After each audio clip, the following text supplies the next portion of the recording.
say, join. You want Then me to just read put bottom. the names? Yeah. You want me to just put the your switch on for me? Yeah, just put the names. Don't even put joining them in the booth. What letter am I supposed to be on? I'm on. You're on? Mm-hmm. Okay, it's... B, I'm on A. B. You should be on A. I am on A. You should both be on. I even turned off my sound before I went in there. You did? Okay, that's why. Yeah. I was like, we're missing a mic. Smart move. You can flip that back on now. I did, I think. It's on. Oh, yeah. Starting your. Can you hear me? Yeah, absolutely. That's how they got through. And then Devin's not here.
Good evening, everyone, and thank you so much for joining us on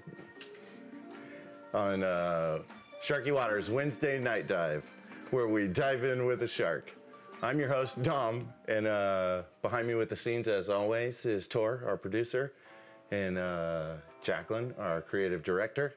And keeping us in line and on time, as always, is Eric, the clock doctor. Behind them in the booth, commentating tonight, as always, is back from Lincoln City, is our Pro Shark Attack commentator, Cassandra Bryant. Helping her out is going to be Luke Ludford. Good to have him in the house. And then our guest shooter this night is Mike Sells. Thanks for coming. And to everyone in the chat rooms, thanks for joining us tonight. Feel free to reach out if you got any questions for me, for Mike, for the crew behind the scenes. Even if you can't see them, know that they can hear you. So be able to type in anything and we'll get to it. On tonight's show, we're going to do our warm-up drill like we always do on a 30-minute open swim. And we're going to do a little bit of interviewing with Mike and see what's good with him. I don't know him very well. I built a pool table for him once, and we'll kind of dive in a little beyond that. And then we have our crew match, Crew of the Hill. Eric's defending his title up against Jacqueline. So we'll see how they do. I'm pretty excited about that match because they're both strong competitors. And then Mike and I made an agreement behind the scenes on playing for dinner. And we're gonna do that for the Shark Attack. It's gonna be a race to 7 and 9 ball, same as always. And then if he wants to, he'll do the break pot. I'm sure he'll go for it. It's up to $105 and brought to you by our sponsors, Golden West Games. So Eric, if you're ready, we'll flip the timer and I'll hop onto that drill. This week's drill is, we named it the lateral line drill. If you remember from like 8th grade science class, the lateral line is like the side of the fish that helps it determine its direction and relative to space and time. So in that thought and everything, we're putting all of spacing on the table. We're gonna work within this little small amount of space, even though it doesn't seem like a lot of space. Sometimes that's all you really get to work with. So it's gonna really give us a little bit of challenge to not utilize that side of the table in our ball control. We're gonna use it to send the object balls in. There's no order that you're gonna have to do it in. I'm gonna start here, but if I come out of line, I'm gonna maybe intend on the 8, but if I come out of line, the 5 ball's pretty good there too. But keeping in mind that at some point you've got to work your way down the table too. It's going to have like a where you are in the pond, so to speak, of the table. You can work in this section, you can work in that section, but at some point you've got to get them all in. So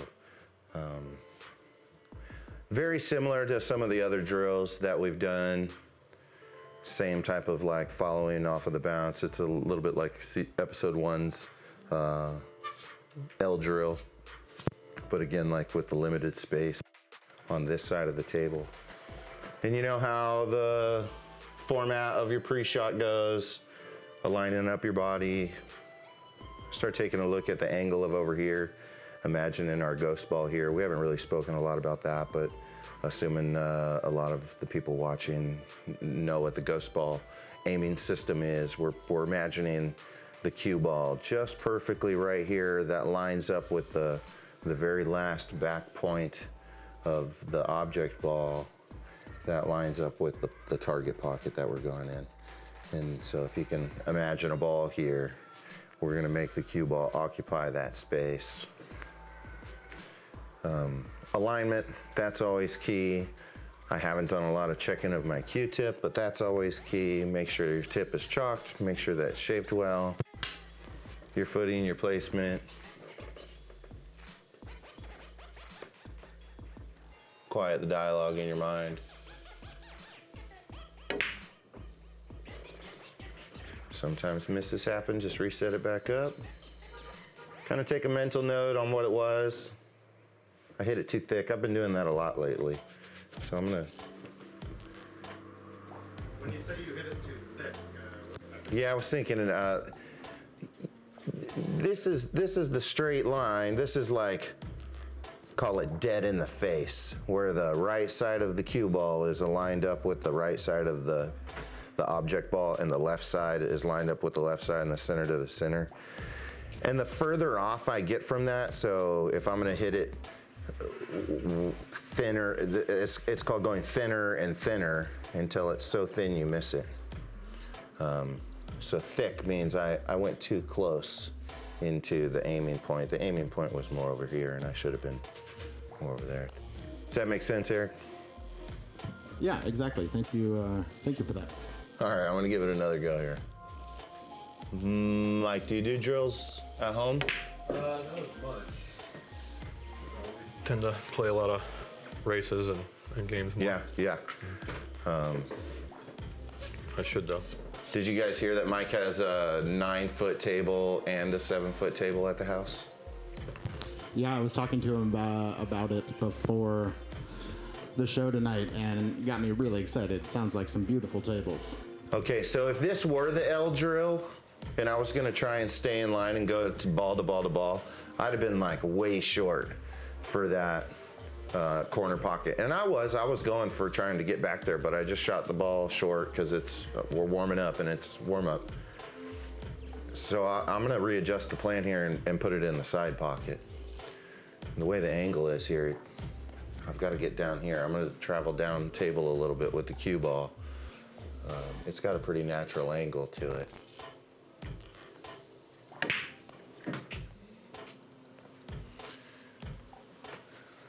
Now with pretty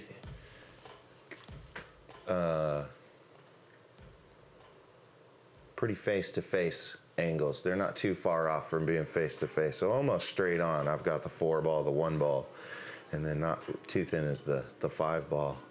The 5 ball, if I take that, I can't, because I'm so close to the cushion, I can't shoot this shot and guarantee that I'm gonna stay on this side of the table. And so I think that leaves me with choosing one of these two. When you say you're too close to the rail, so you can't keep it on that side, what you mean that you can't access the bottom of the ball to get some backspin on it? You got it. Okay, that makes sense. You got it. And I'd kind of want to favor a little backspin on both of these too. I really didn't do myself any good putting myself onto the 1 ball or onto the cushion like that. I think I'm going to go with the cut on the 9 ball with all things considered.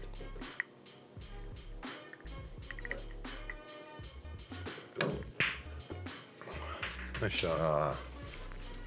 All right, Mike. 2 and 1. I'm going to call it on that. Let's see what you got. I'll set them up for you.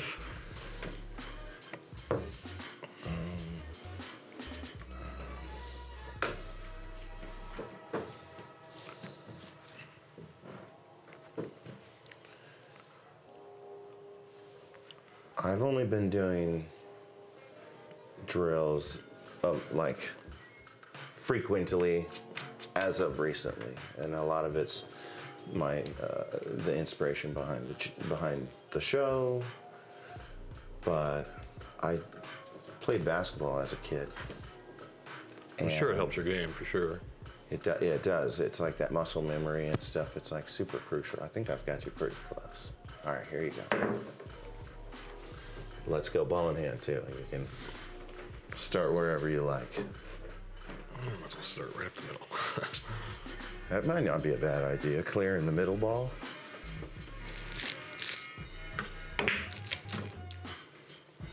It's like your first pawn move in chess. Mm-hmm. Right.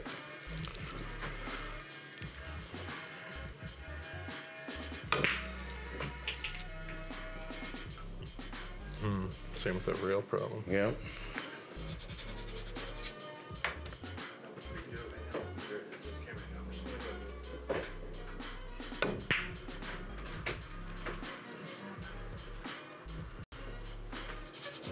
Nice shot.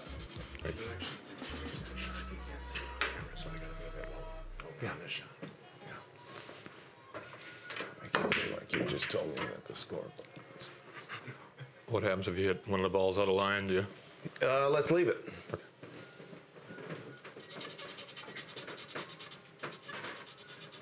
And are you encouraging to stay, not even use the other part of the table, right? I say once you've like bumped out of line, you're like out of line, and you may as well practice the balls out on the table. you know, if that makes sense. Sure. We're not real stricklers in the drill department around here. It really does only occupy about 5 minutes of the show, so. Yeah, I could. I'm going to give it one Enjoy more doing shot, more of though, that, on for that sure. note. Not a bad run there, Mike. Thank you. Your leave was looking good. How are you guys dealing with this rail problem? I'm real awful when I'm up against the rail. So, like, is it a speed thing? Is it a roll thing? What are we talking about here?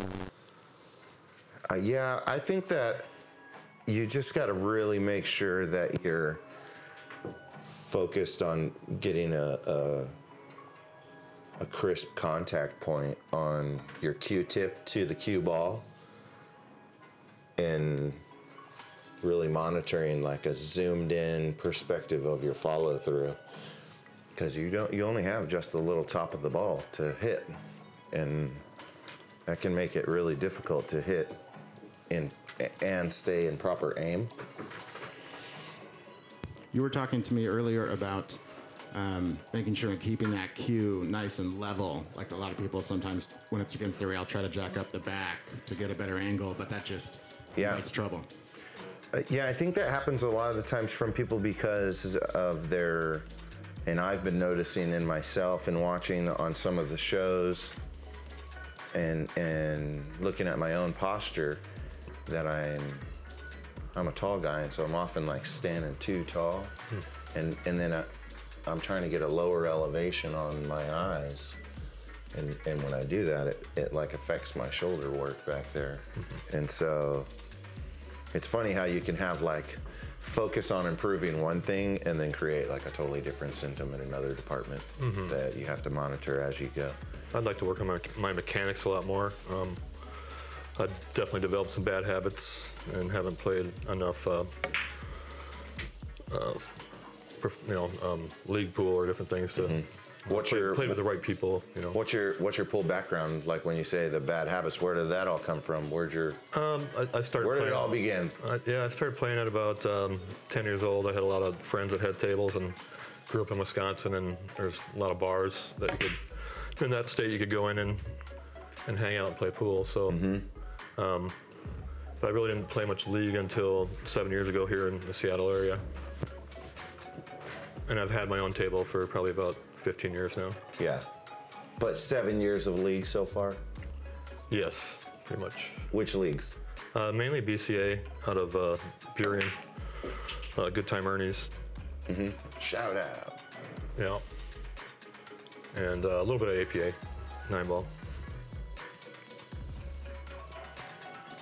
How's the competition been? How have you fared in your mind, and then relative to the big picture? I'm probably 60% out of 120 players in our league. It's an in-house league, and I really enjoy it. I do it a lot for release, you know. And Now you work for yourself, right? yes, self-employed. Yeah, I've done that for the better parts of a decade prior to my work now, and so I can definitely empathize on the stress load and the need for like a healthy outlet that's like completely outside of what you're doing. Yeah, I love pool.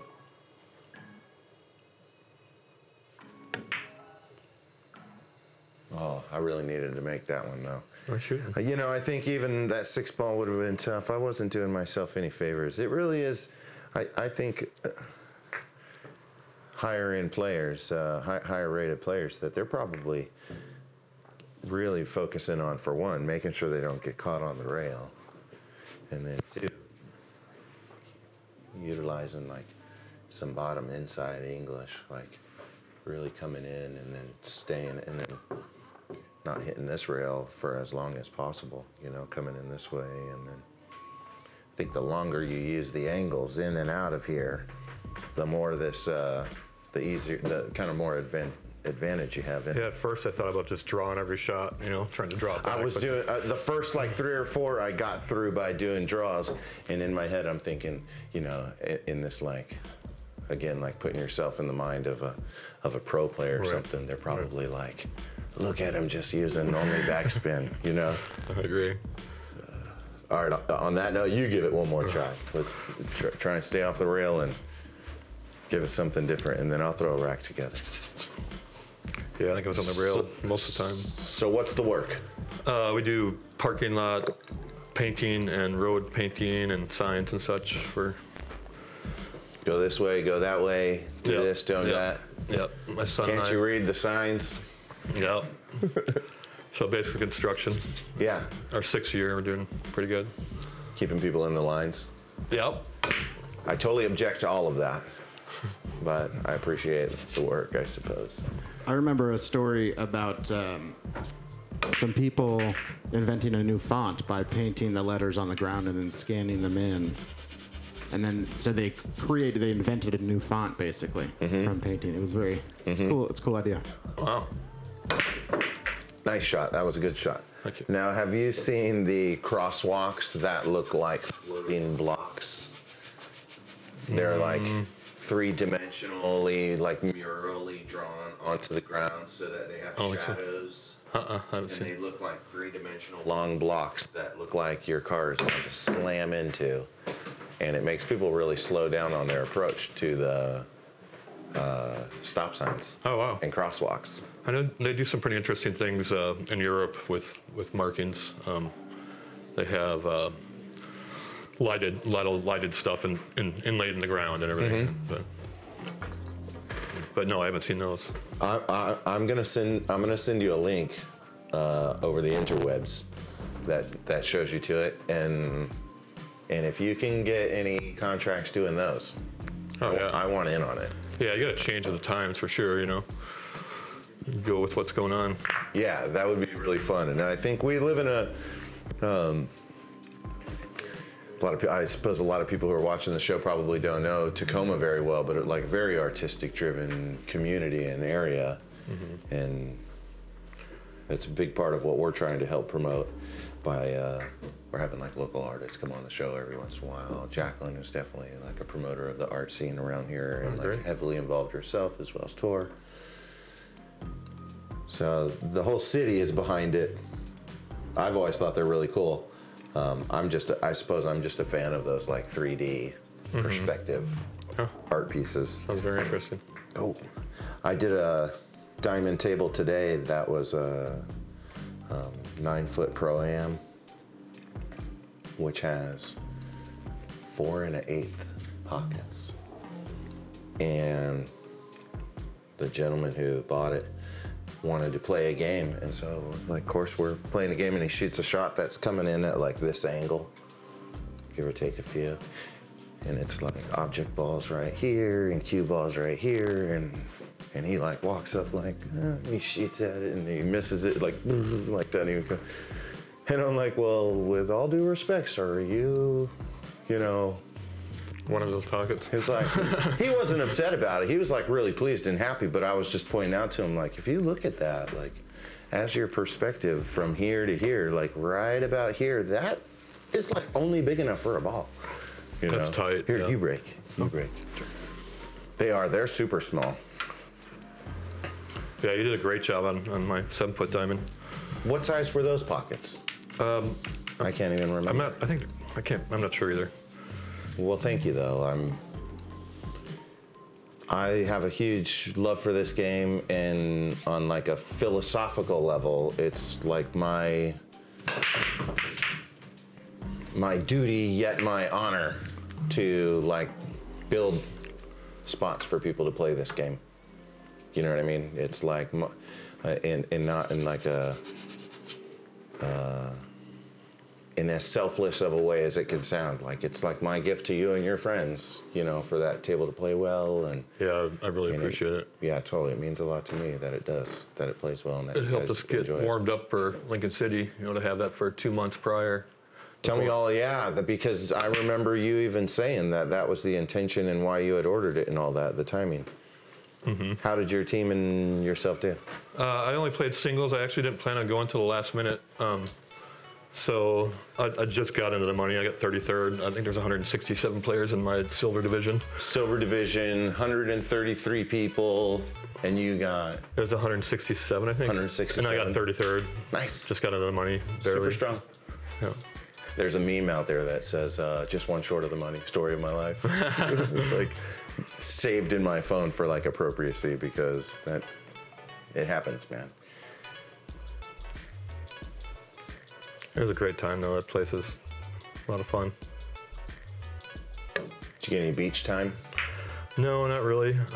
Got there Monday late and left Friday.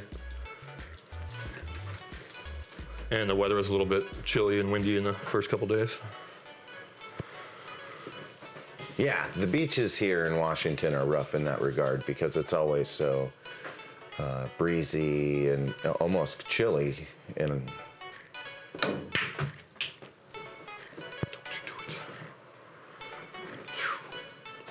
I got to go to the beach this week to do a table in Ocean Shores. Oh, great.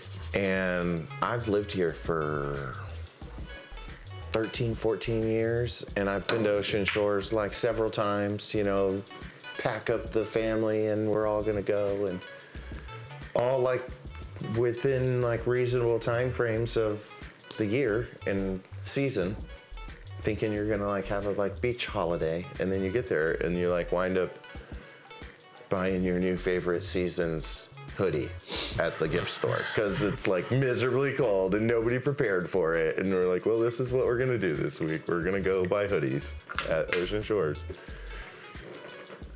That's like happened to me a bunch going out there, more times than I've gone out there and caught it sunny, but this week was different. I went out there and it was sunny and it was awesome. Got some good apparel down there.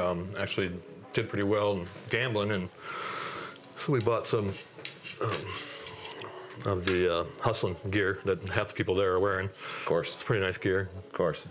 And then of course the other half are wearing.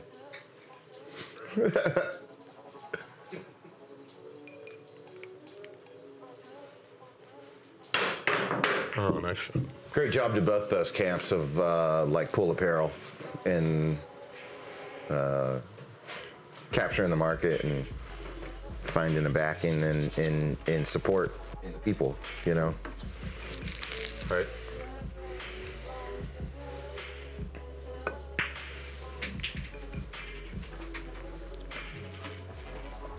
Now, you work with your son too? Yeah, we're partners. Uh-huh. Cool. How long's that been? This is our 6th year. That's awesome. My son is 3. So right about the time you guys probably started gelling, I was like just figuring out that I was going to be a dad.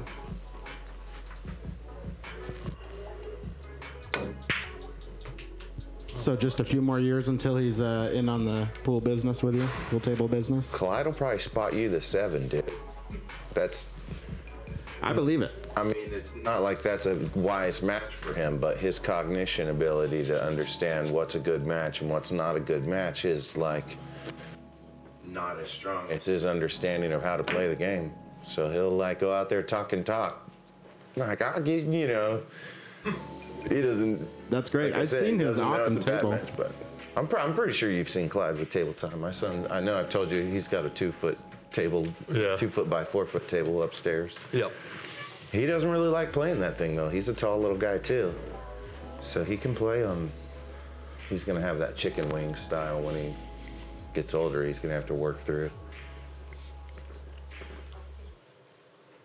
I catch myself moving way too much in my shot a lot of times. Yeah, the mechanics is crucial. Eric and Tor get in practice time on Mondays together a lot of the times, and with the intention of like focusing in on that. I'd love to do more of that for sure. It's really great. We flip that sand half-hour timer and pick a drill and work on it for a little bit. It's really helped improve the game for sure. I bet, yeah. It's wild how in just a half hour of practice, we're going from like not being able to do this drill to being able to do it and like getting good leave on the next ball. It's Nice been shot. crucial in our development. Absolutely. This table bank's really nice. Yeah, they're brand new rubber, and for people who don't know a lot about like pool table mechanics, for not being a diamond, it plays like as closely to what a diamond can, you know, Right. for not being one. That was the intention with my Olhausen. I put the 760 felt on it or had it done on there, and so it rolled. That's the fastest felt, right? Well, they say 860 is it's faster, but it's not necessarily a speed issue more than it is like a friction issue. About how the ball would slide and how it would react and gain action immediately upon contacting that cue ball, or if it would like have a lot of spin, gain a lot of, not gain, but hold a lot of its spin and energy for a moment before it took action. But I think technically the rule of thumb is that 860 is like known as being faster. Okay. Huh. It seems to But play. I've always wanted to like, and maybe we can like get the funding someday to like help make this happen, but to create a solenoid robotic arm that you could stroke the ball on, and you could, with the camera monitoring, you could set it for a certain speed and pressure and shoot the shot, and then you could undo one rail of the table and stretch that cloth even tighter and then shoot it again. And you could show how it gains speed the tighter you stretch that cloth. Interesting. And so when you're stretching that stuff by hand, now Simonis has like instructions on how to stretch cloth that you measure it. And it's very precise, you know, but most people out there are doing it by hand because they've done it long enough that you can kind of feel it and then see through the threads like where you're keeping it. And what's the best way to maintain your cloth and keep it clean? You know, there's a lot of dialogue out there that says like, don't ever vacuum it. But the people who are saying that have never like unstapled the cloth and like rolled that cloth up and been able to like write their name in chalk dust under that felt, you know. And if you can imagine like sprinkling baby powder on the slate before you stretch the felt on it, how slow the balls would roll. You know what I mean? Just in that subtle difference, that's kind of what you're doing.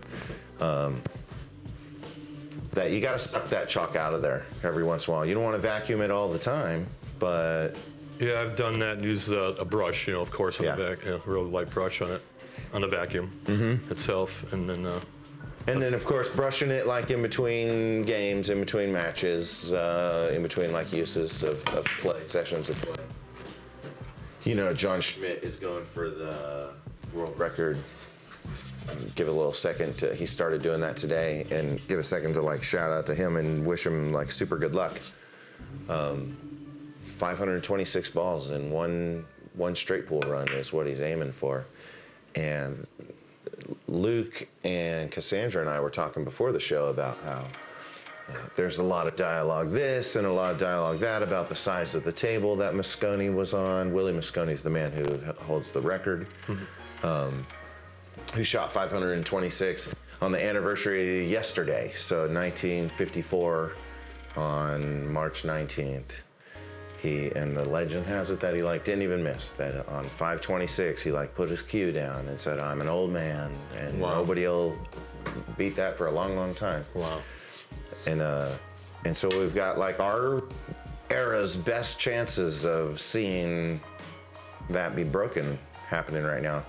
And we were saying that in the dialogue of the size of the pockets, it was an 8-foot table, and John Schmidt's done it on a 9-foot table, and he's had a bigger, you know, smaller number, but it's a lot harder challenge and all of that.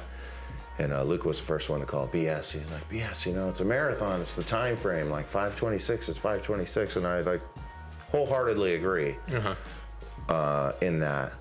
And I'm sure I'd be delighted to like hear John Schmidt's opinion on it all, but I know for a fact that in his attempts to do this, he's doing like 8-hour days for like 30 days, right? Is that right? That's his like, what is his dedication time that he's put to it.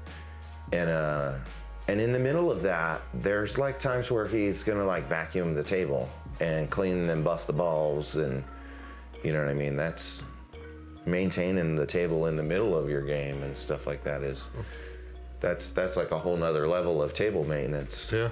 But if you're trying to channel the essence of Willie Mosconi himself in spirit. You know what I mean? You'd have to respect the game on that type of level, I believe, to be able to pull it off. So That's your whole life. like I say, I think that the old adage of like, don't vacuum it, that's fine. And you know that there's the static charged widget that Simonis sells. No, I haven't. It's, seen it. I want to say it's called the X1. Eric, can we get a pull up on that? Can we get a look on that thing? Look up Simonis's felt cleaning device. Does anyone else have any data on that? I'm pretty sure it's called the X1. I could be way wrong about that. Ooh. That thing's popped right out. Yeah, we call that the Ed Hobbs' gopher. It's like the first time it happened to him. And he was like, what, do you have a gopher over there? That means that spring is here. It was what- Yeah. That's today's the equinox, is it not also? I think happy equinox, everybody. That Yeah, actually first day of is like- spring or something. Yeah, it's actually like super close to my heart. I feel like some of you guys may not know, and I know some of you guys do know that, like, I barely make it through the winters around here. They're really hard for me, and I'm so happy to be charged by the sun and feeling good.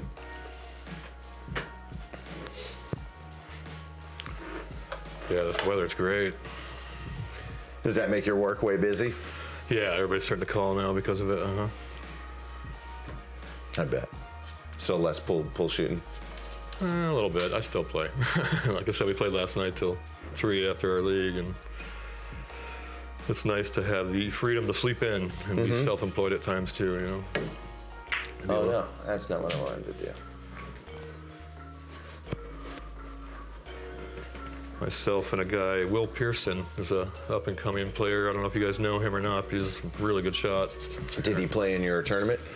No, we had a limit on our tournament. And I just met him at the same time that we had that, and he would have had to play as a lower-level player for sure. But You had a limit? What was your limit? I forgot about that. it was a BCA 16 combined. 16 combined? Yeah. So it'd be similar to a TAP 10, you know, the Scotch doubles. 2-day event. That started on Saturday? Yes. We actually then- finished that night at like 2 a.m. and then just had a singles tournament the following day. Cool. That's cool. All right, I just found it here. It is the Simonis X1. You're correct. Pool table cloth cleaner, $90 on sale. And so, yeah, I guess product does not require any replacement pads. It works with light pressure by creating a static cling between the fibers and any particles on the cloth surface. And it's like Is it self-propelled? No, it's handheld. Goes around like- If it was a little Roomba, it'd be way better. Roomba's working on their version of that, I'm sure. Yeah, Simonis, step it up. Right, goes around and bounces off the rails and keeps going. I'll tell you something funny about Roombas. If you research Roomba in a like any type of way, I suppose, you'll find that they boast that 80% of their consumers name their Roombas. They become a part of your home, a family member. Family member, I believe exactly. it. That's like marketing you can't even. I don't even know how you come up with that. It's like in the TV show Parks and Recreation. They tape an iPod to their Roomba and name it DJ Roomba. Yeah, I love that. That was fun. Keep from scratching there. The corporation of Roomba also doesn't really make its real money on Roombas. Did you guys know that? No, what is it that they make the money on? Well, they're Roombas, but they're not selling them as vacuums. They sell them to the militaries for mine sweeping. So essentially, they're saving like thousands of soldiers' lives out there, putting those Roombas out and sending them out to explode instead of bodies. Poor Roomba. That's spectacular. Yeah, well Yeah. done, Roomba. Yeah, what do we name that guy? A lot of Roomba Purple Hearts out there. One of them didn't make it. Can you imagine the one that like comes back all tattered up and like. Still cleaning up junk off the ground. Won't let you down. Yeah, dude, your job is done, dude.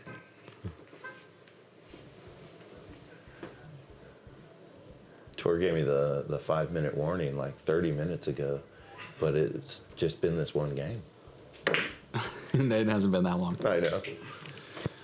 But on that note, I think we are going to transition here into our crew match of the week. Last week we had Eric clinching another victory.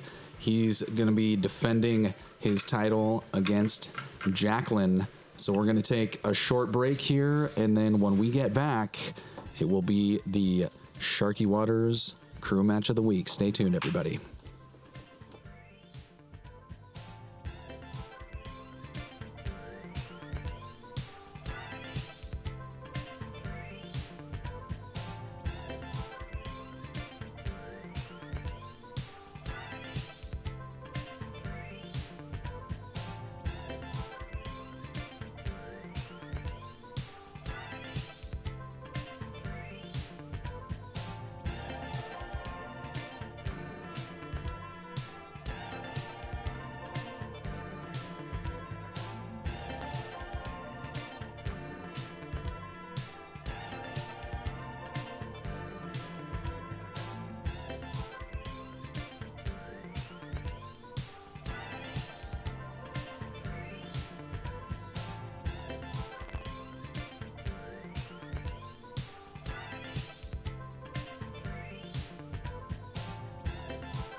All right, everybody. We're back. This is the crew match of the week. Eric and Jacqueline are going to flip the coin to see who breaks.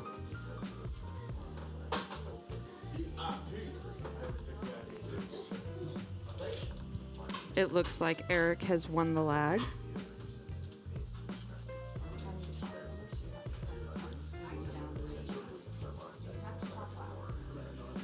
Eric's been playing strong for a couple matches now. This will be his third week. I know because I took a loss there. Happens to the best of us. Doesn't mean I have to like it. I hear ya.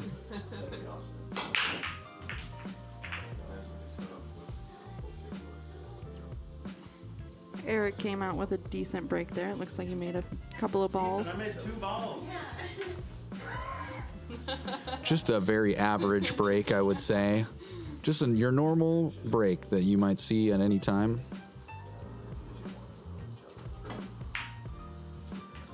Absolutely gorgeous shot on the one ball. Career highlight right there. I'm not sure what he's going to do with this 3-8 combo, though.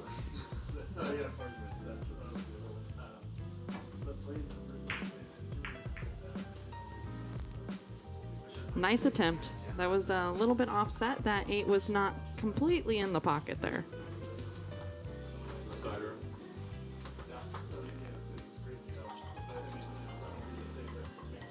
So he'll hand the shot over to our resident artist and creative director, Jacqueline.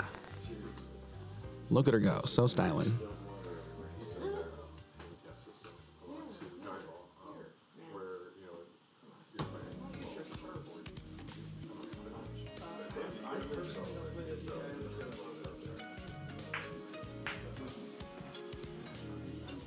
Easy look at the 3. She's got shape on the 4. Dangerously close to that 9 ball. Come on, Eric. I'm not your housewife.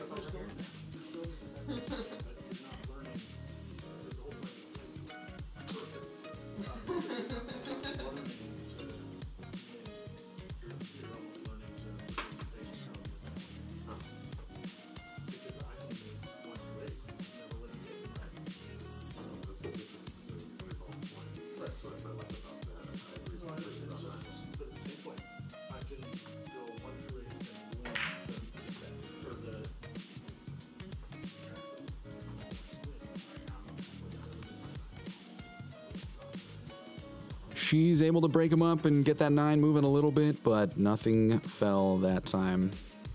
Eric has an easy look at this 4 ball.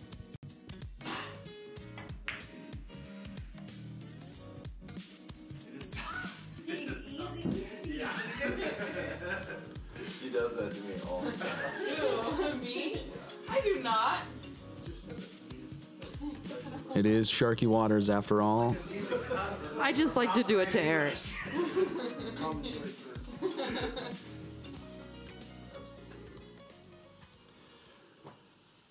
Jacqueline actually does have a very tough shot here, though. She does. I have to agree. Really nice try on that bank combo. Oh, it might go on the Z. Looked like she was going to get a little kiss off of that 8 and maybe get it in there, but unfortunately not this time. I think Eric can see about a quarter of that ball to pocket it.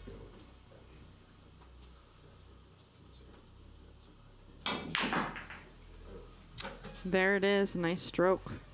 Come back around on the other side of the table for the 5.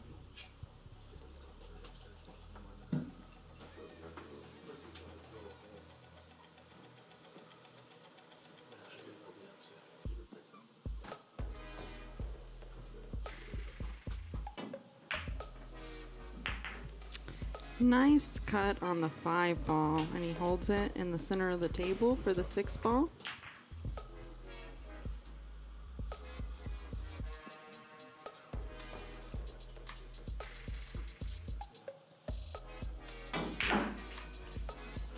Really nice stroke to get back to the 8 ball.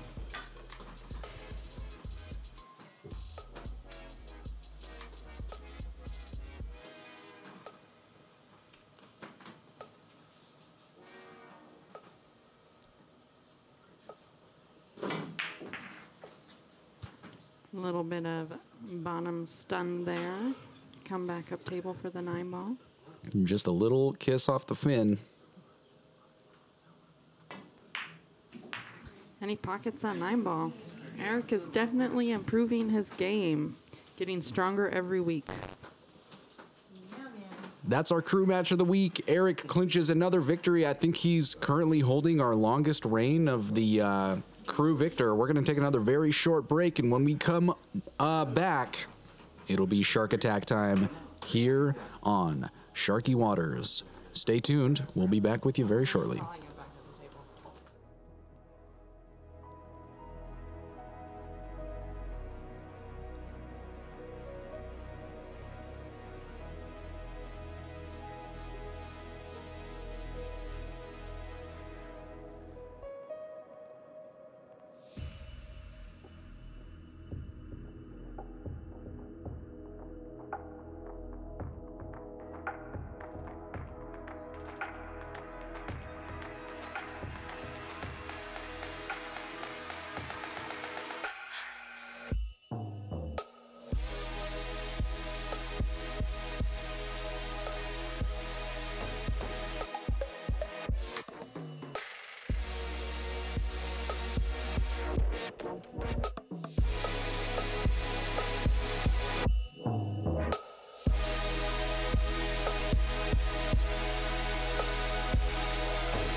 All right, everybody. We're back for this week's Shark Attack. Dom against Mike. We're playing 9-ball, race to 7, I believe. Mike Sells does have 2 games on the wire.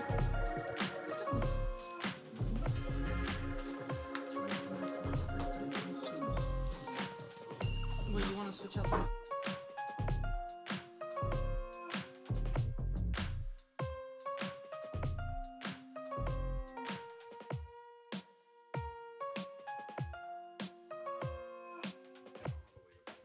Mike Sells won the lag here, so Dom is racking.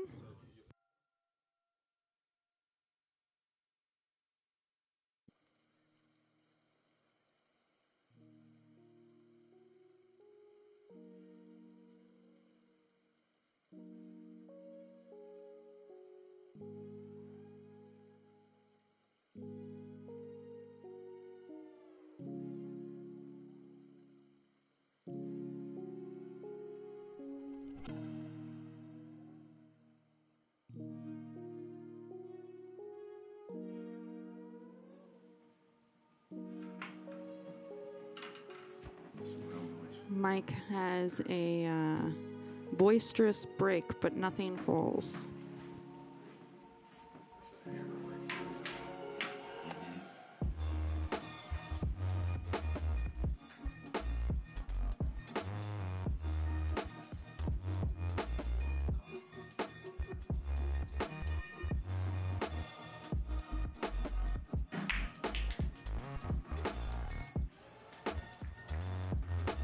Dominic comes with a strong shot on the 1 ball to get down table for the 2.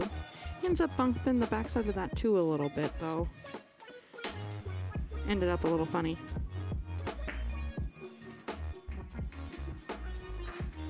Plays a nice safe, though, using that 3 ball.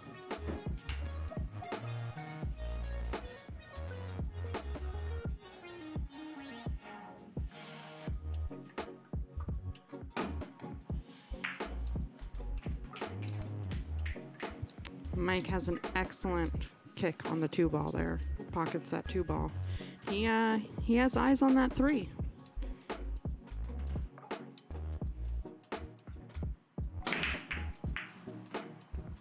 And he goes for the cheese.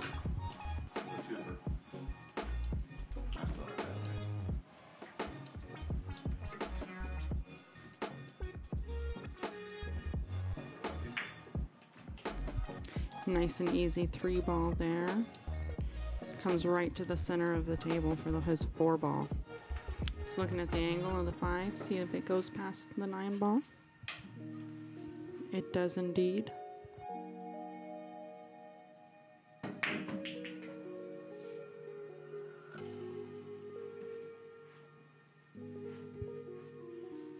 Two rails gets him back to the 5 ball. Now, as we said at the beginning of this game, Mike is starting with 2 games on the wire. I'm new to some of the lingo, so for other beginners out there, what that means is that he's starting as if he had won 2 games.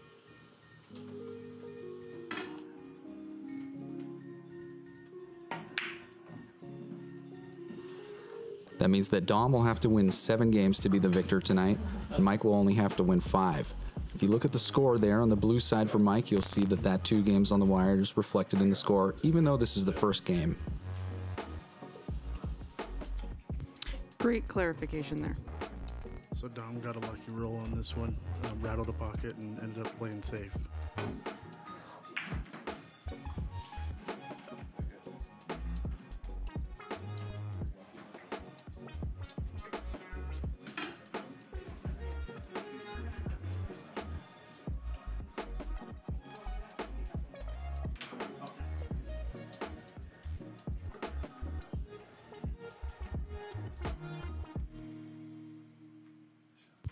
Dominic ends up behind that 6 ball.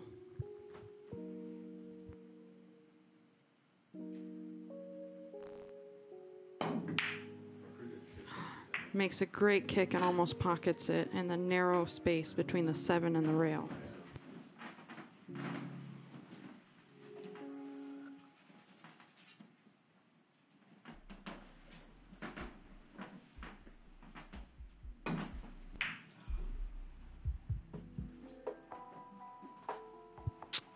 I think all that blue on the table might have gotten to him a little bit there.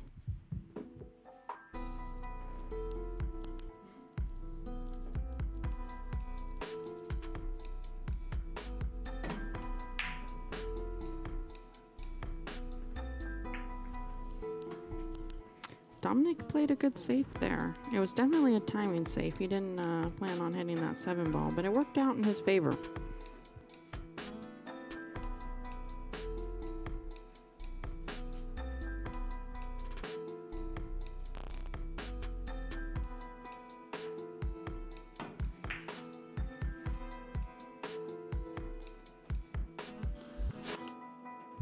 Mike makes a good hit and almost makes that 5 ball. He's looking to be a kicking beast here right now.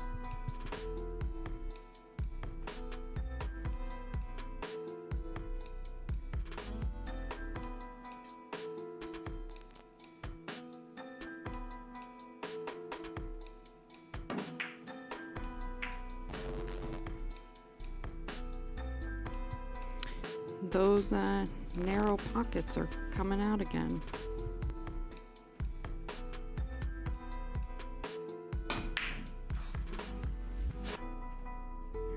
Yeah, that's what I meant. Nice trick shot indeed. Now in this game, a 9-ball luck counts, so even though that may not have been the intention, he gets another shot at the table.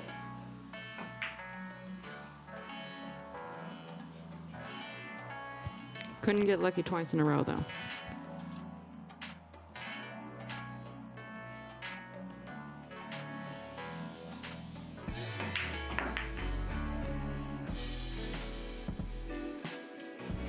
Dominic comes with a strong stroke in that 6 ball.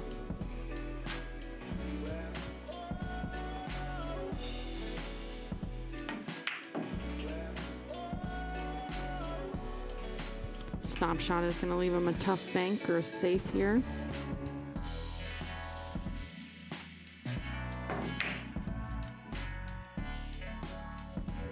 Oh, and he almost Z-banked it, but he ended up with the safe as well. Great two-way.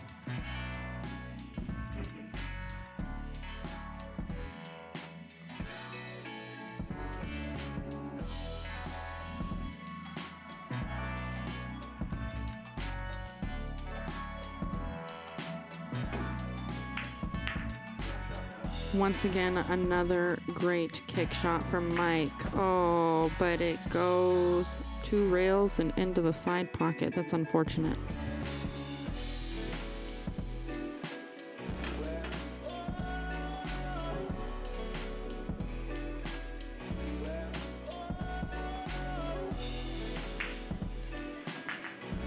And Dominic pockets that first 9 ball and gets his gets the break. We'll see if he brings his consistent corner pocket ball break here.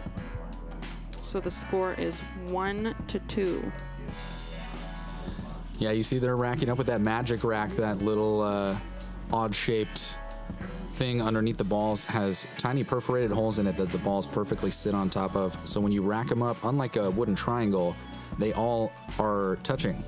So if you get a real consistent break, you can, like Dom has, as we've seen for the last couple weeks here, you can kind of always make sure you get that ball in the pocket.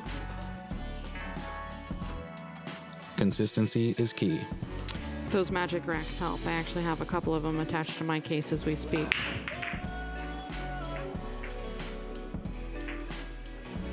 Commentary curse, but he does get the 1 ball in the side pocket, so he'll have another shot at the table.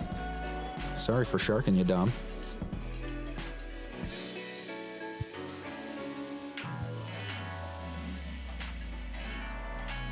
Seems as if I'm always speaking too soon tonight.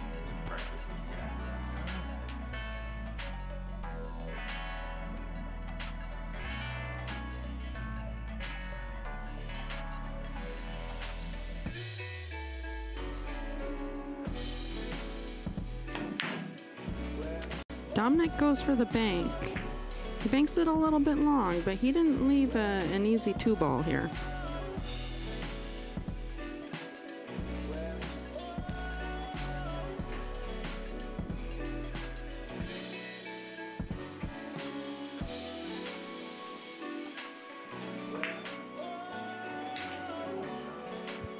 Mike Selks makes short work of that, though. He's got a tough cut on this 3 ball.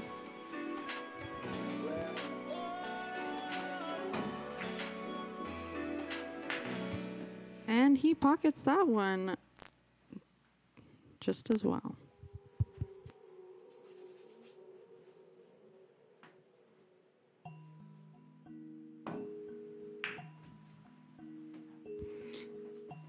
The 4 finds his home in the pocket just as promptly.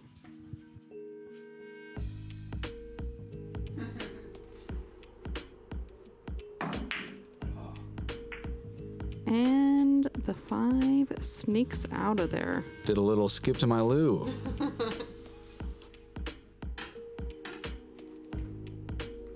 He clearly does not want to go to bed yet. Nobody else but me controls my fate. Nobody else but Dominic attempted a very touchy safe there. If he would have pulled it off, it would have been perfect, but it's touchy and hard to pull off.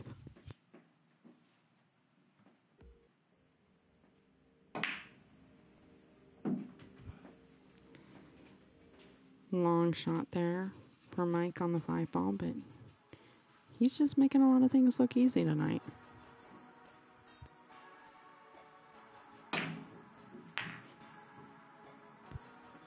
Excellent back cut on that 6 ball. Comes back to the center of the table.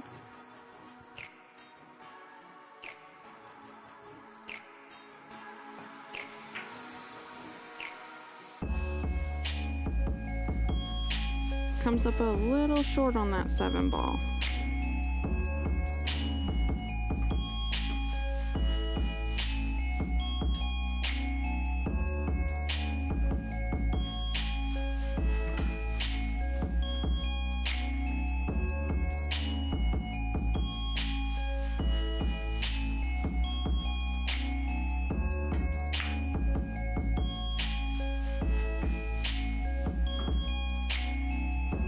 Dom hit that one a little bit thin, trying to get to the other side of the 8 ball.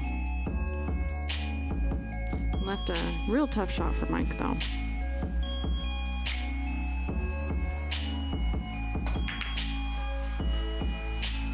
And he tries the reverse bank and carom into the 8 ball. It's a sporty shot.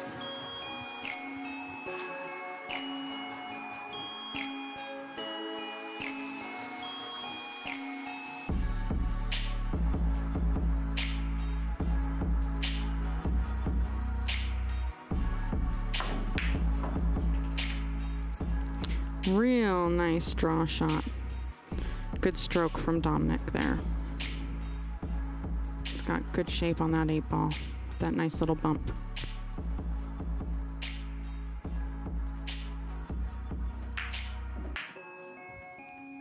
A little bit of top outside brings him to the other side of the 9 ball.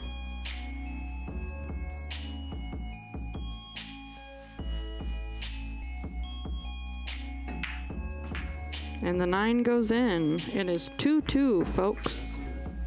All tied up.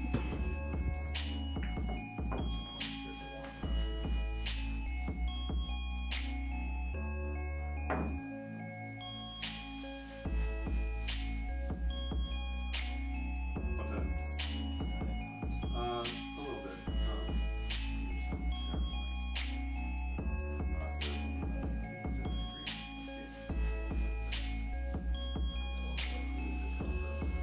We've seen Dom come out pretty strong already. I think we can expect one on the break. Interested to see as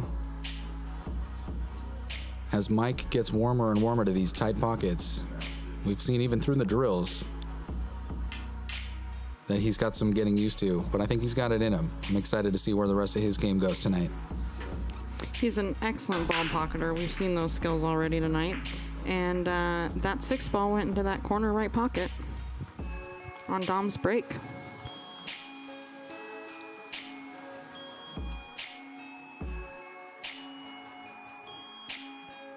Looks like he's a little hooked on that 1 ball, though. think he's probably going to kick at it up table.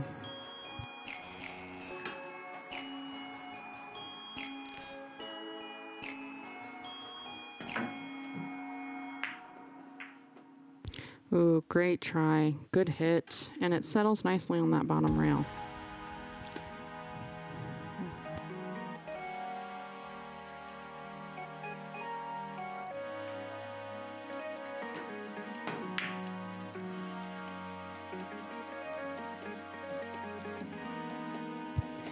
Mike went for the reverse bank.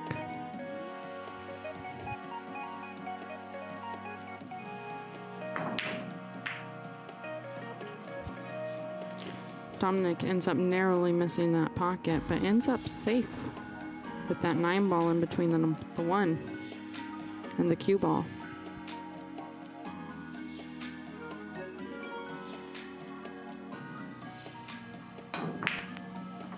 And he kicks and the 7 ball goes in the side pocket. That was a nice shot. Excellent. Great execution.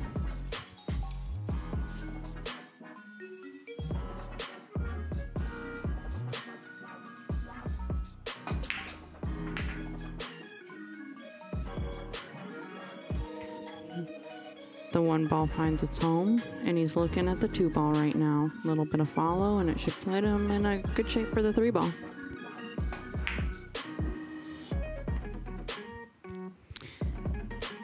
Just like he planned it, folks.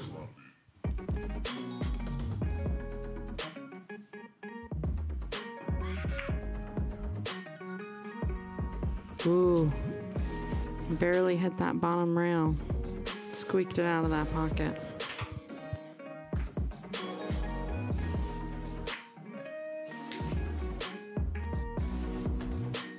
Dom gets a bump on that 4 ball. Looks like he's still pretty good on that side pocket, though.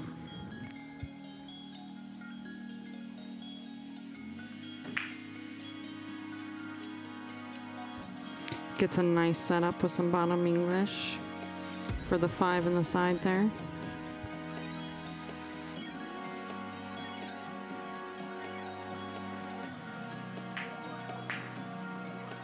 A little bit of inside, keeps the cue ball on the right side of the 8 ball.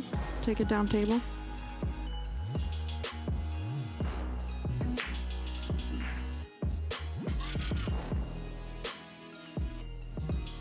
And then center ball.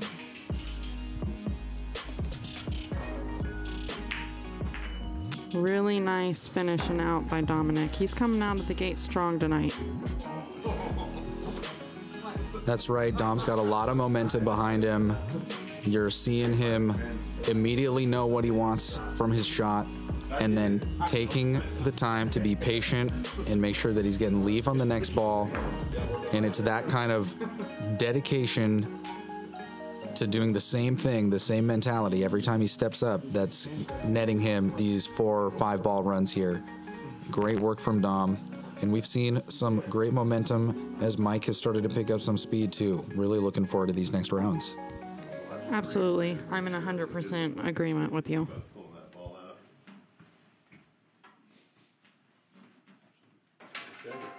What's that? Yeah.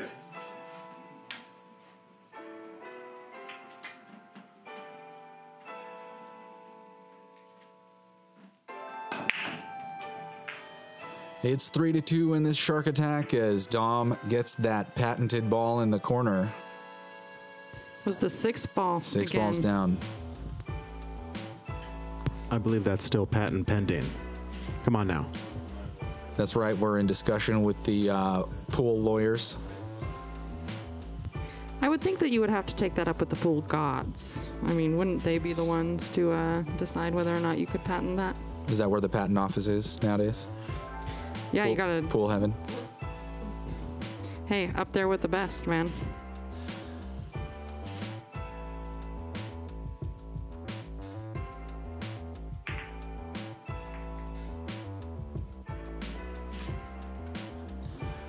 Well, we all know real pool heaven is right here at Sharky Waters, ladies and gentlemen. Dom hands the ball over to Mike. Let's see what he's going to do with it. Mike Sells makes a good shot on that one ball. Drags it out for the 2 in the opposite corner.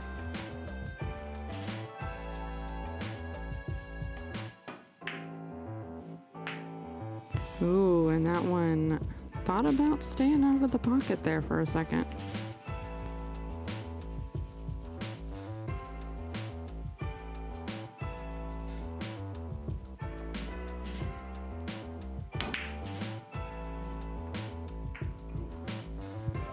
Mike breaks out that 4-8.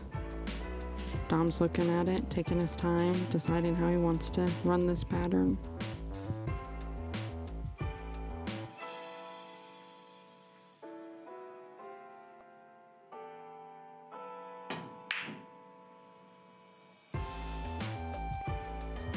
And it almost goes in the opposite corner pocket.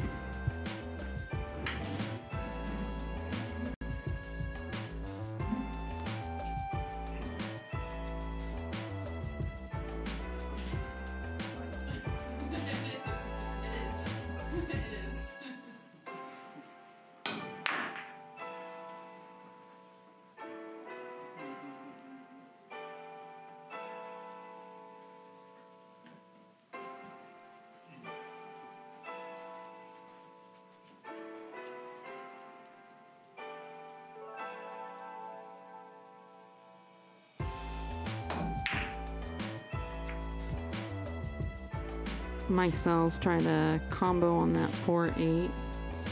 It was not very fruitful though. Dom has to look on this 4 ball. It's not an easy shot though.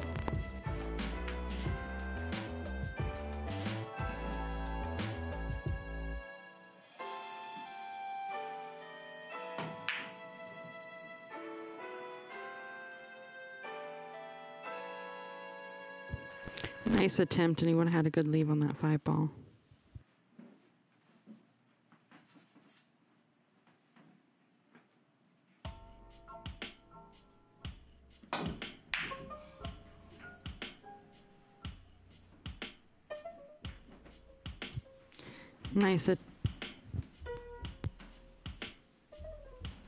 Nice attempt on the long shot on that 4 ball.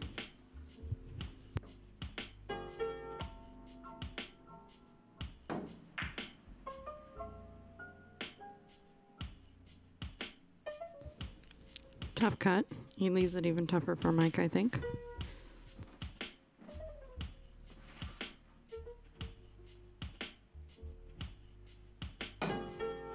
So they make a 2-inch slate on comics. They do. You can put it on a comic with a 2-inch slate. It's really nice. Ball in hand is going to go to Dom here. An unfortunate scratch by Mike.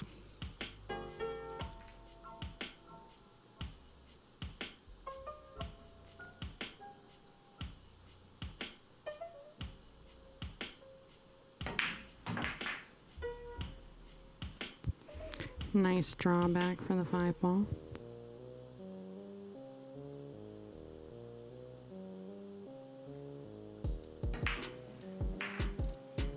Some bottom left English is fruitful. Gets him a good look on that 7 ball.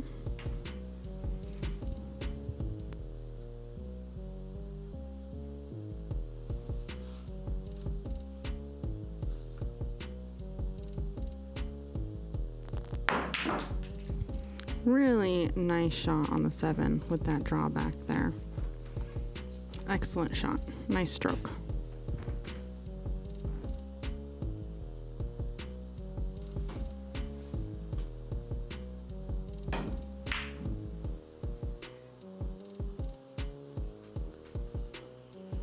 Falls victim to the tight pockets as well. They can be murderous here.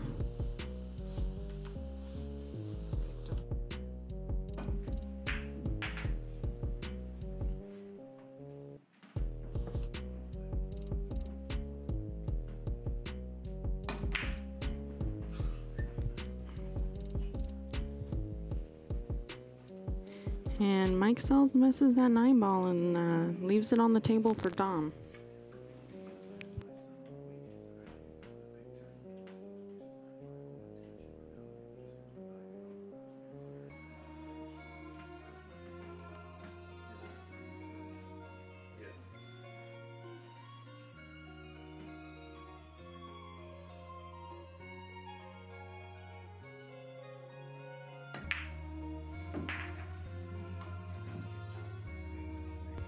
Dominic pockets that 9 ball, bringing the score 4-2.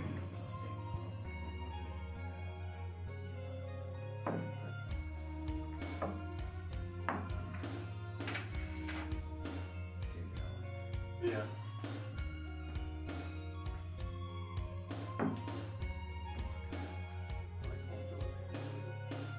Yeah, I play a lot better in my house.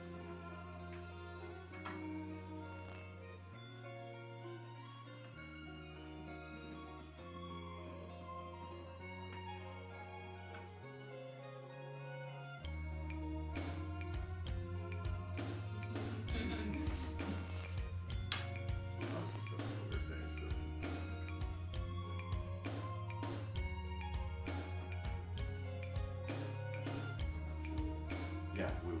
We definitely will.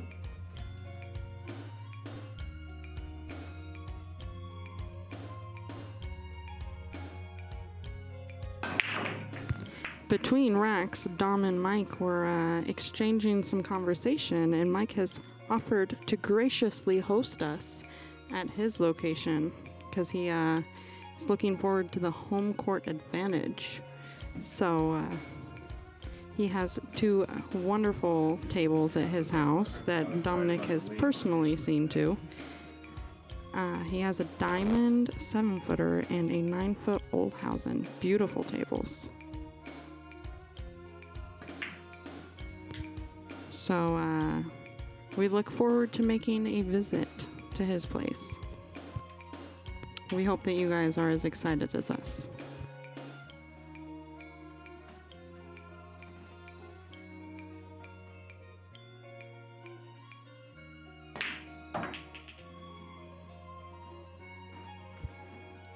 Dominic has made short work of these balls so far. Remember, the enemy has only images and illusions, behind which he hides his true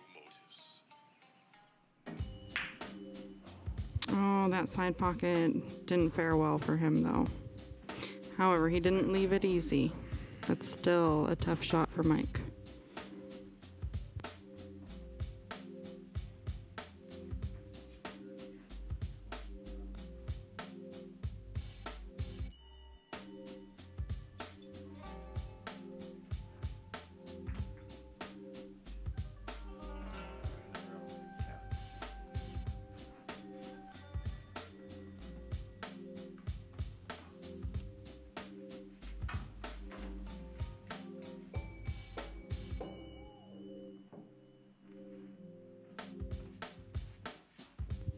Dominic ends up with ball in hand from that shot.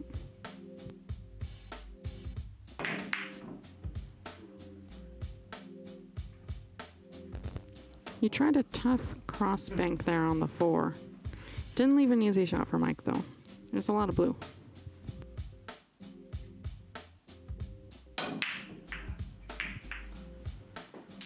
He had a lot of trouble crossing that ocean.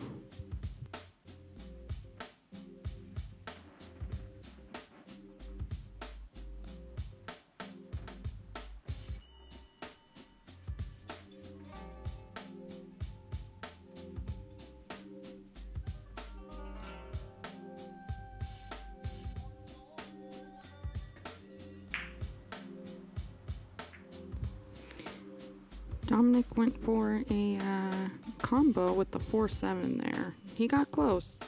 He hit the 7 with the 4 ball, but nothing pocketed.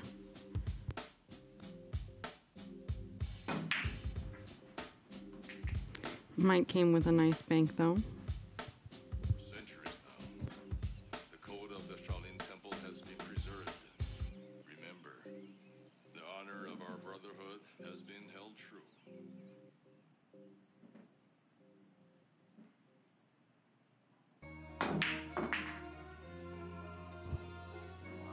Really nice 5 in the side ball. Good speed. He came back up table for the 6.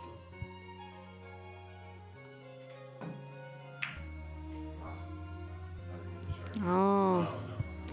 And those tight fins got him again. And then I was thinking in my head, I was gonna like kind of like friend coach you. Tough break. I was really looking forward to seeing some momentum on Mike's turn here. What he's shown us is that he's no stranger to the game. He's got some strong fundamentals underneath him. We're seeing some really solid work on the table here. Absolutely. Some of the balls that he has made tonight have just been really amazing shots. Speaking of amazing shots, got all the way over to the other side of the table for the 9. It's not easy, though. He's got this. Beautiful shot. Beautiful shot on the 9 ball by Dominic. So that brings the score 5-2, Dominic. Better to catch it like this pretty early because he's on getting like better and better at it. You know?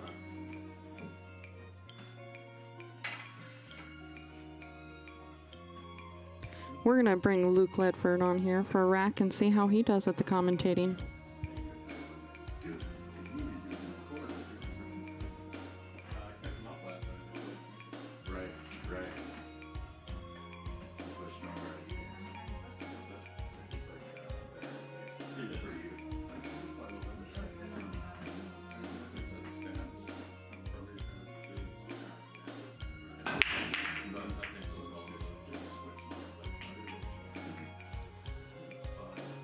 All right, Luke, welcome to the commentary booth. How you doing today? Not too bad, thank you. So tell us what you're seeing so far in this game. Tell us a little bit about what you're seeing from Mike's game. Mike's a good shooter. He needs to put a little more work into his game, and he'll be up there with Dom. Let's see, Dom's got what looks to be a half jump, maybe even massing into the 1 ball here.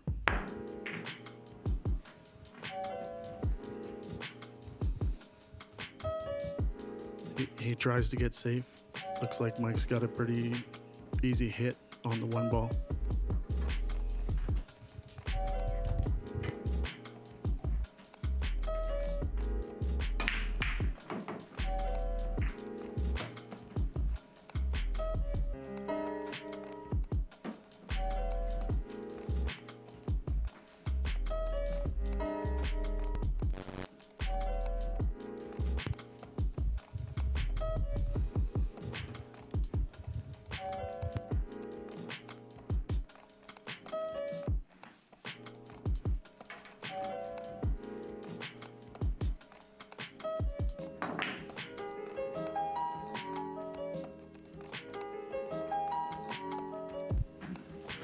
Good shot there from Dom, separating the 1 ball and the cue ball.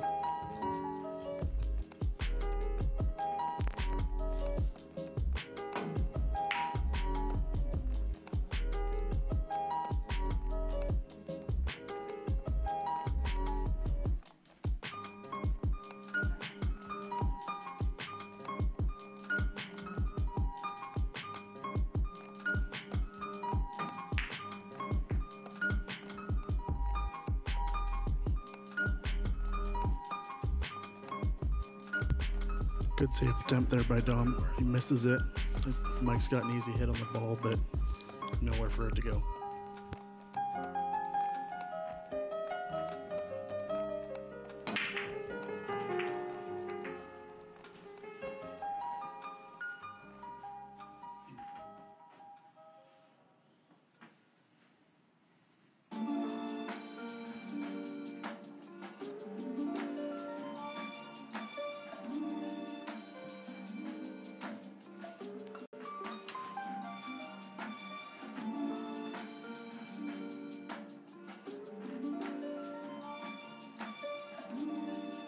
Careful shot selection here.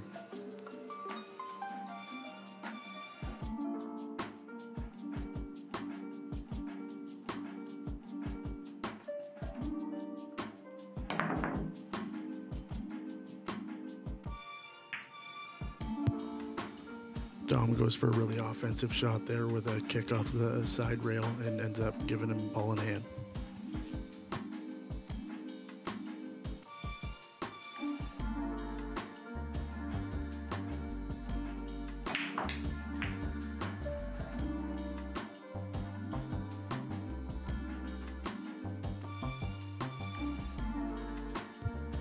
Good shot there from Mike. He's going to have a little bit of a tough time going from the 1 to the 3. But he just fires it in there and has no problem. Really made that shot look easy. That was a great job by Mike on that one.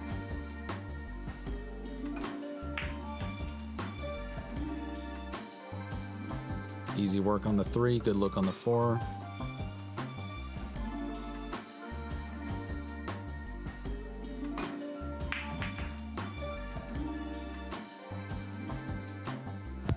That's a good shot, getting himself a lot closer to the 5 ball than he was to the 4 there.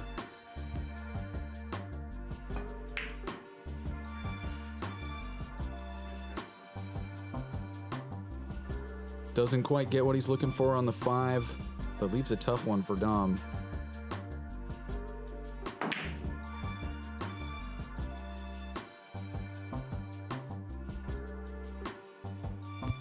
Dom takes a hard shot into the side pocket there.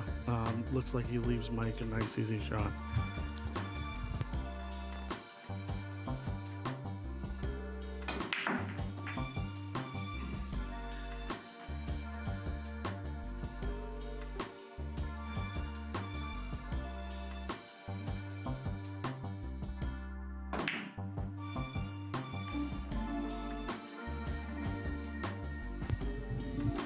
That was a really tough shot there Mike had. Looks like he might be okay with where he left that 7 ball.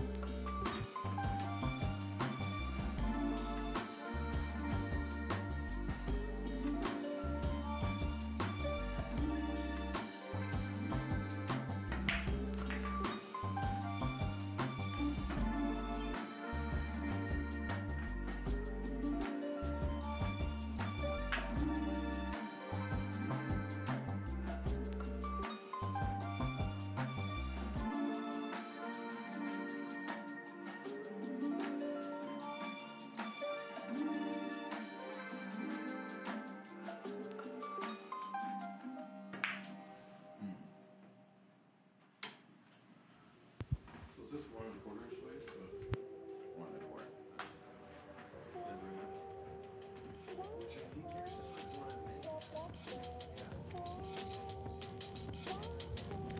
1 Mike's got an interesting shot here. He has to draw all the way back to here for the 9.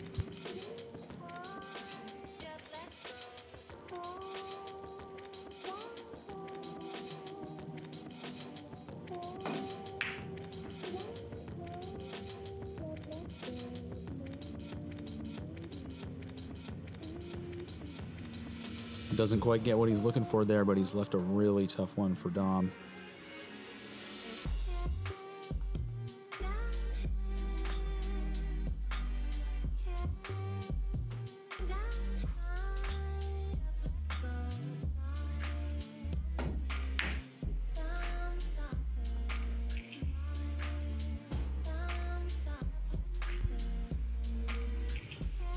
Looks like Dom's going to lay up that 9 ball for him nice in the pocket there.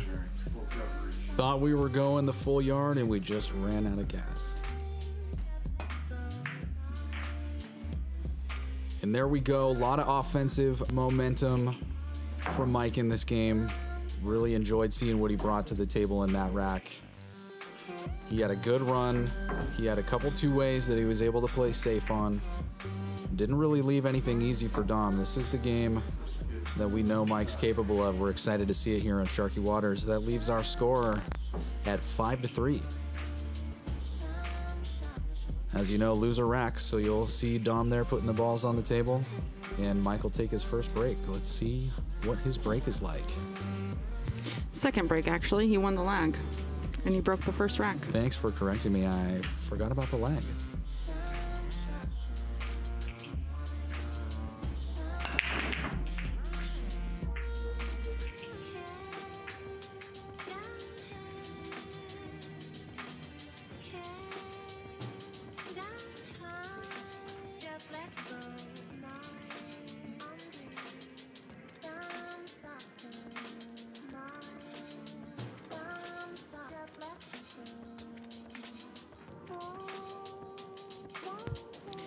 Mike made a ball on the break that time, and he sees the 1.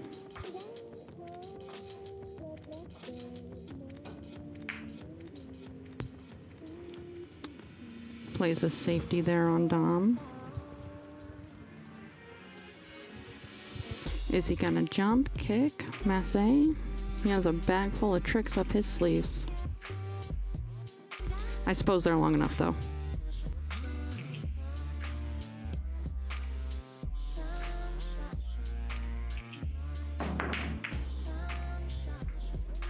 Excellent kick shot. And he leaves it tough. I've seen Dom favoring the kicks quite a bit lately. Normally he's brought out the jump cue at least once by now.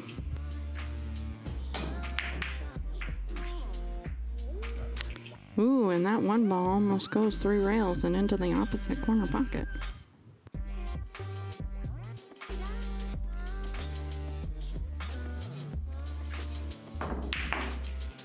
Nice shot by Dominic. Really nice shot. And he gets down to the other half of the table for a nice view on that, that 2 ball.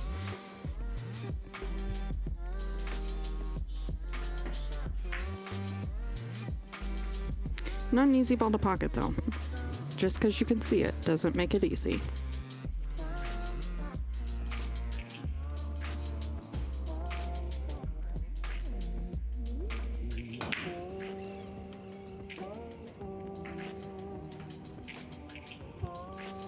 Looks like the boys are going to have a battle on this 2 ball.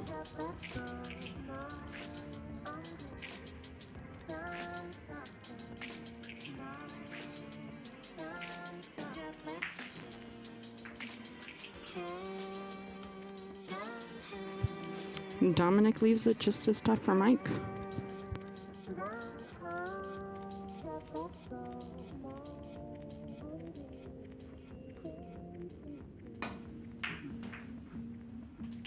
And it is down.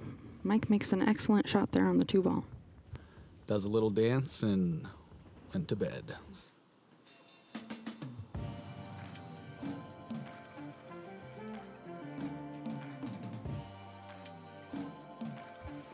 It's down for the night.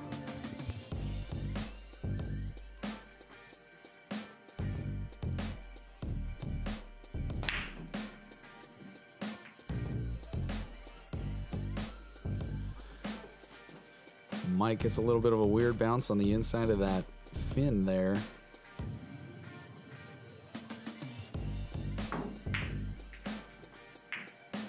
Excellent breakout from the 4 to the 5 there by Dominic. It's a great shot. It's not too happy to be over that 8 ball, but it's definitely a lot better than it was.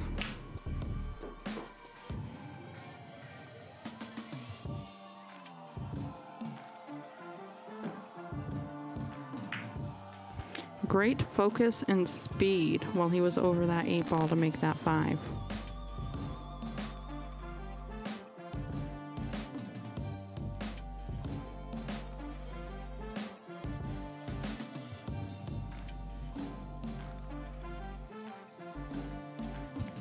He's taking a double look at the 6 ball, make sure that he really sees what he wants to do here. Getting the envisioning process of pocketing the ball out of the way.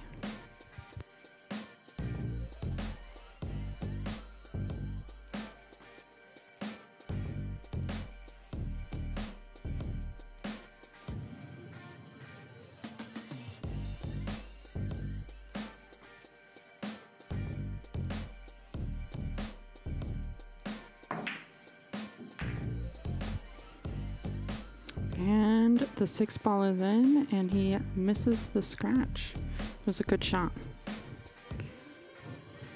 7 and the 8 are pretty close. He's going to come with a good shot here. I know it.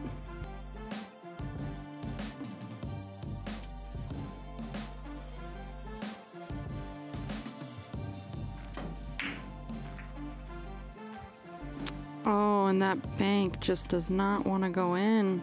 It played with the fin there. Commentator's curse. Apparently I'm cursing a lot of people tonight. And you get a curse, and you get a curse. Everyone gets a curse.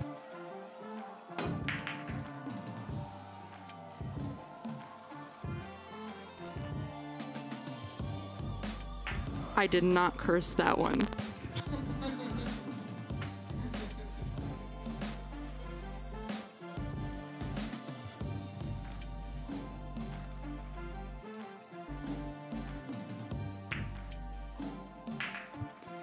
And the 8 goes in the pocket, and Dominic is on the 9.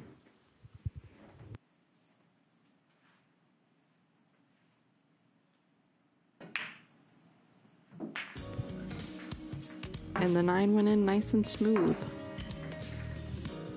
Well, that's going to put the score at 6-3, and of course, us back here in the commentator's booth. Apology to the viewers out there. This is a family show after all, so there should be no cursing of any kind.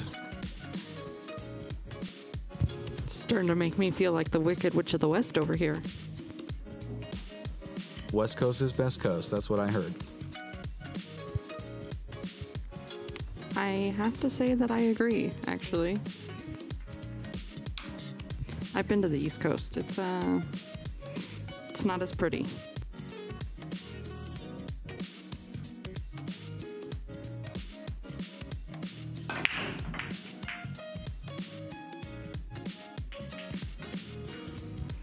But at least the Witch of the East was nice.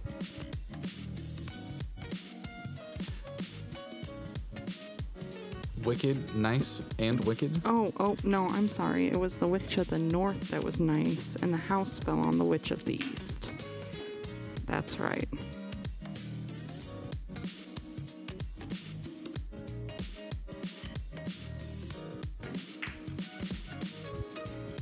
Dominic came with a nice break. He made a gorgeous shot on that 1 ball right there to get nearly perfect shape on that 3 ball. Actually, I think it's real good shape on that 3 ball.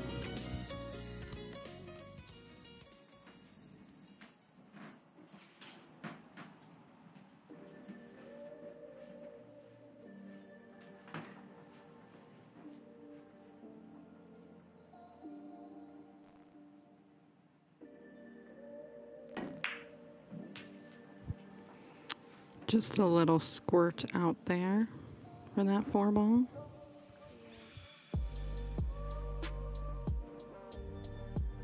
He's checking his angle on the 6 ball here, seeing where he wants to be.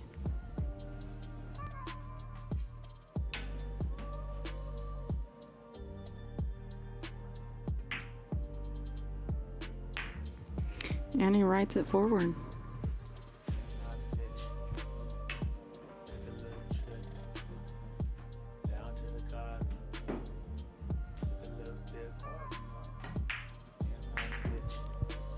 That was a boss shot in the side pocket. Boss. Like Hugo.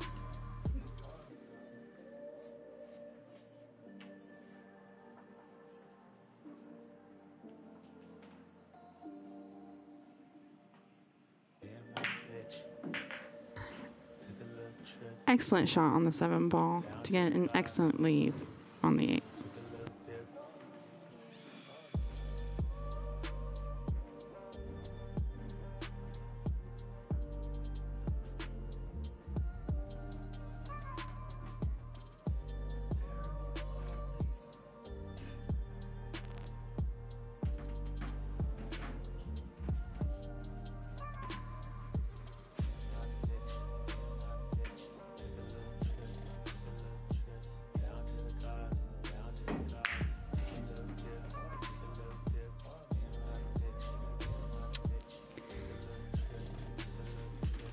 That 8 ball just decided it did not want to go down.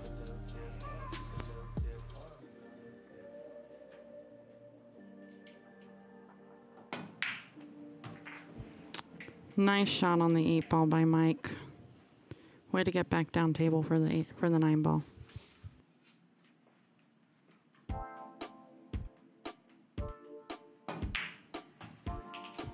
Great finish by Mike. That was a great shot. So that will bring the score 6-4.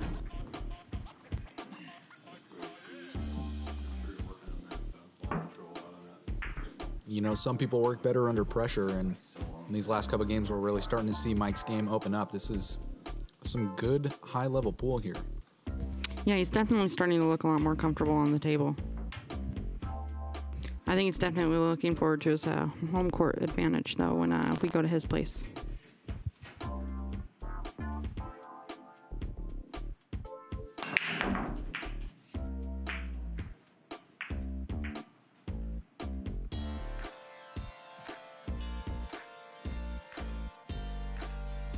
Mike makes a ball on that break. Makes the 3 ball.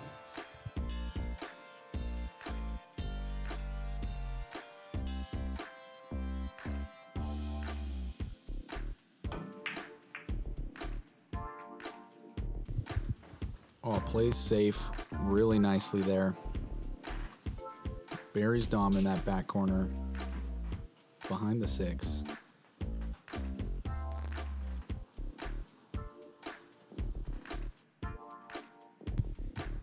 This is a tough shot for Dom here. He's probably got to hit at least 2 rails to get it.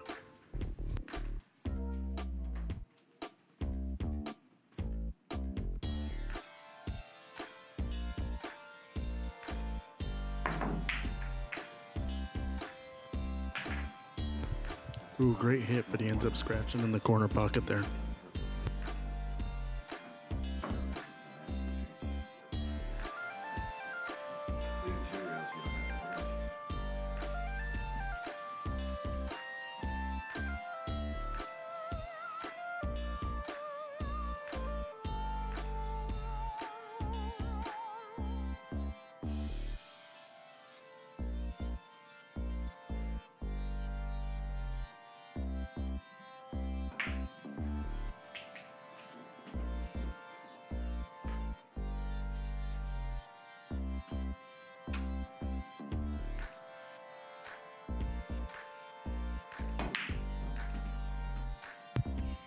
Ooh, Mike had a nice ball in hand shot there on the one from the 1 to the 2.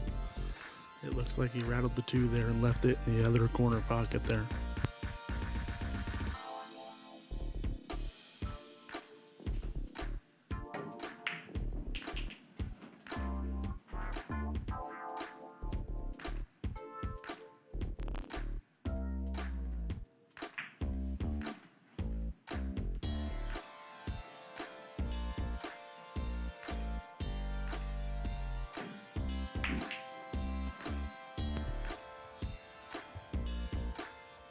Nice 3 ball run here by Dom.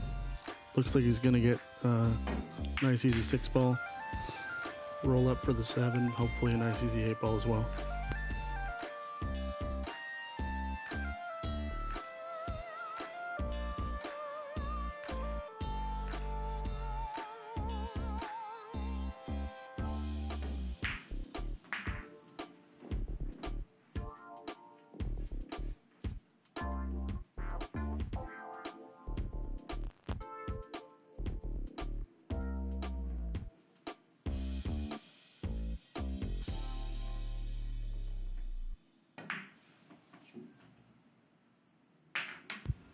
Ooh, tough shot there, tough roll. Leaves Mike with ball in hand on the 9.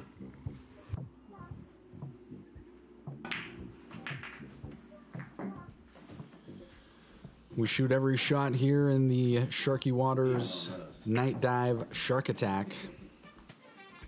Or just Shark Attack for short, but the point is we shoot every ball, and so Mike had to clean it up, and he did so with ease. I can tell you I've personally missed a 9 ball with ball in hand that simple. Happens to the best of us. Everybody.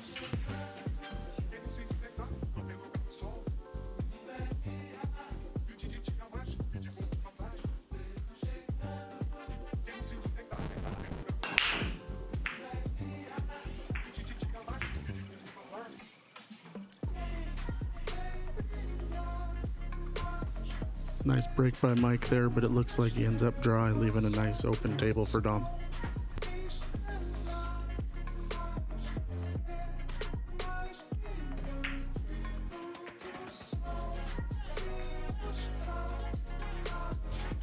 Dom gets a bad bump there with the 2 ball. Looks like he's got to go put a bank on it.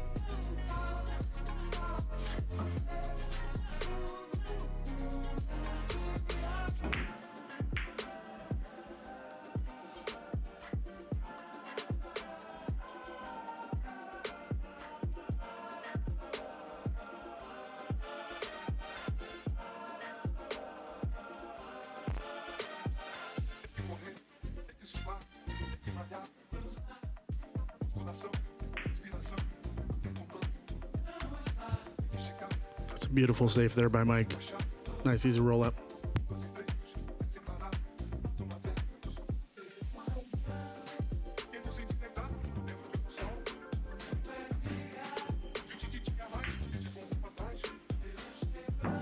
And the safety pays off. Michael take ball in hand.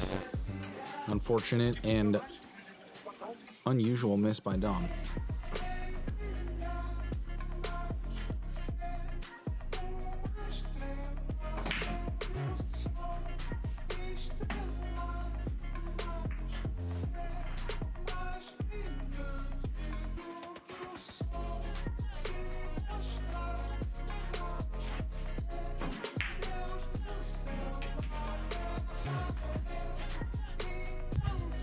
That was a nice shot by Mike. He jacked up upward of the 8-ball.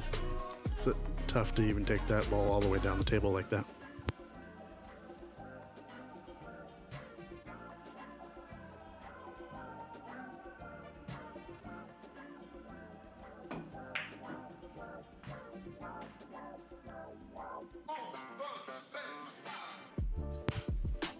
Ooh, tough roll there.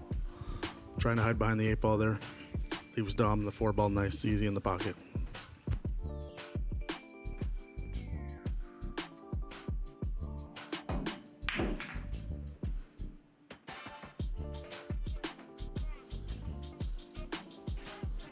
Maybe a little more heat on it than he was looking for, but he still got a good look at this 5.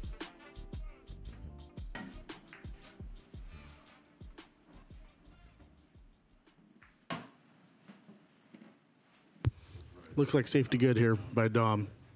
Got a lucky roll there. I'll show you after this. I've got a whole practice strip and everything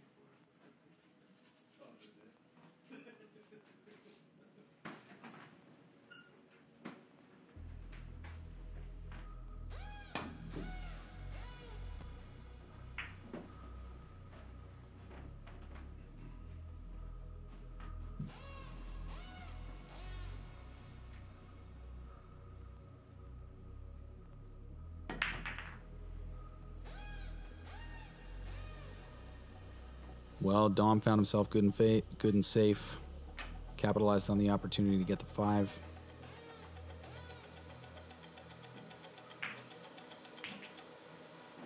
Gets a good cut on the 6 and good leave on the 7. He's got to put some effort in here to get to the 8-ball.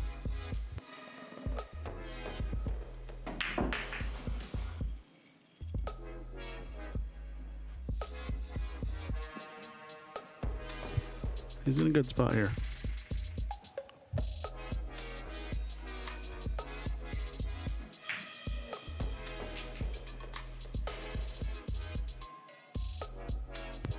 Beautiful spot for the 9 here.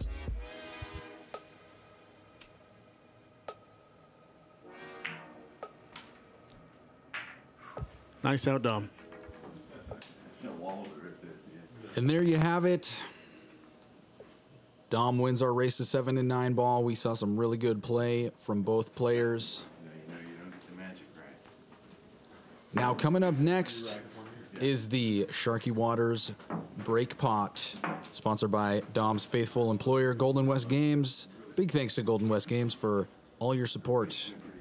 More than just pool tables. They have video games and cards and board games and you name it. And darts. Right here in Tacoma, Washington, just off of I-5. So this is Mike's chance to win the break pot here. The rules are no magic rack. So the break pot rules is that it's $10 to enter. In order to win, if you win the game, you win 90% of the pot. 10% of it stays for the next rollover for the new pot. You have to make a legal shot on every hit. Luck counts, no magic rack, okay? And the break pot total currently is $105.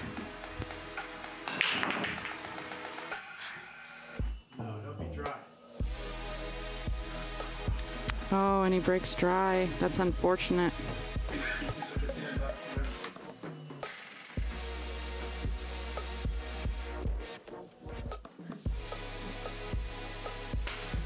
Thanks, Golden West Games, for sponsoring the break pot. Tough break there, Mike. Better luck next time. We'll have to bring the pot over to your house, I suppose, whenever that goes down. Sounds great, yeah. You got a break pot over there for your friends? We will. Yeah, you ought to put one together. One for the 9-footer, too. I'd go with 2 of them. Thanks to the crew. Thanks to the viewers, everybody who's doing the liking and subscribing, the help on us with the social media.